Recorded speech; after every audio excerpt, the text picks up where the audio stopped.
ఒక చిన్న పచ్చని గ్రామం, చుట్టూ కొండలు, అడవులు, మధ్యలో ఒక పాత శివాలయం. ఆ గ్రామంలోని ప్రజలు చాలా భక్తితో ఉండేవారు.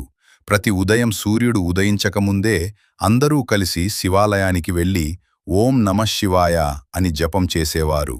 పిల్లల నుంచి పెద్దల వరకు శివయ్యను తమ రక్షకుడిగా నమ్మేవారు.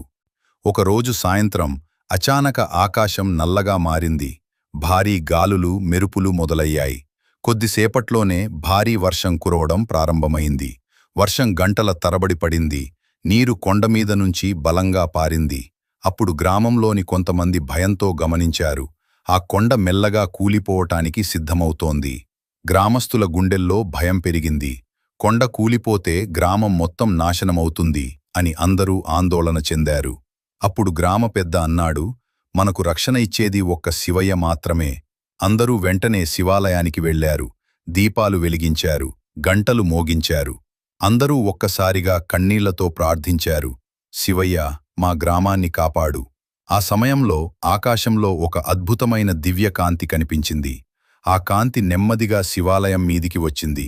అందరూ ఆశ్చర్యంగా చూస్తుండగా ఆ కాంతిలో నుండి మహాదేవుడు ప్రత్యక్షమయ్యాడు. జటల్లో గంగా ప్రవహిస్తూ, తలపై చంద్రుడు మెరుస్తూ, చేతిలో త్రిశూలం పట్టుకొని శివయ్య అక్కడ నిలబడ్డాడు. ఆ దివ్యరూపం చూసి గ్రామస్తులు భక్తితో నేలపై నమస్కరించారు. శివయ్య చిరునవ్వుతో ఆ కొండవైపు చూశాడు. తర్వాత తన త్రిశూలాన్ని బలంగా నేలలో పెట్టాడు. ఆ క్షణమే ఒక అద్భుతం జరిగింది. కూలిపోతున్న కొండ చర్యలు అచానక ఆగిపోయాయి. భారీ వర్షం కూడా నెమ్మదిగా తగ్గిపోయింది. గ్రామం మొత్తం మళ్లీ ప్రశాంతంగా మారింది. కొద్ది క్షణాల తర్వాత ఆ దివ్యకాంతి మెల్లగా మాయమైంది. మరుసటి రోజు ఉదయం గ్రామస్తులు అక్కడికి వెళ్లి చూశాడు. అక్కడ నేలపై త్రిశూలం ముద్ర స్పష్టంగా కనిపించింది. అప్పుడు అందరికీ అర్థమైంది, వారిని కాపాడింది ఏది ఎవరూ కాదు, సాక్షాత్తు మహాదేవుడే. ఆ రోజు నుంచి ఆ గ్రామంలో భక్తి ఇంకా పెరిగింది. ప్రతిరోజు ప్రజలు మరింత భక్తితో శివయ్యను ప్రార్థించసాగారు. నిజమైన భక్తి ఉంటే శివయ్య ఎక్కడైనా వచ్చి తన భక్తులను కాపాడుతాడు. ఓం నమఃశివాయ.